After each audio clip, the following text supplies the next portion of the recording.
ජාතික කාලගුණ විද්‍යා මධ්‍යස්ථානයේ අනාවැකි අංශය මගින් නිකුත් කරන ලද ඉදිරි පැය 36 සඳහා සාමාන්‍ය කාලගුණ අනාවැකිය 2025 ජූනි මාස 26 වන දින පස්වරු 4ට නිකුත් කරන ලදී. බස්නාහිර, සබරගමුව සහ වයඹ පළාත්වලත්, නුවරඑළිය, මහනුවර, ගාල්ල සහ මාතර දිස්ත්‍රික්කවලත් විටින් විට වැසී ඇතිවේ.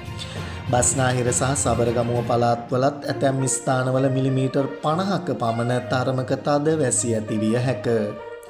ඌව සහ නැගෙනහිර පළාත්වල සවස් කාලයේදී හෝ රාත්‍රී කාලයේදී ස්ථාන ස්වල්පයක වැසි හෝ ගිගුරුම් සහිත වැසි ඇති විය හැක. මධ්‍යම කඳුකරයේ බටහිර බෑවුම් ප්‍රදේශවලත් උතුරු මැද සහ වයඹ පළාත්වලත් ත්‍රිකුණාමලය සහ හම්බන්තොට දිස්ත්‍රික්කවලත් විටින් විට හමන පැයට කිලෝමීටර් 30ත් පැයට කිලෝමීටර් 40ත් පමණ තරමක තද සුළං ඇති විය හැක.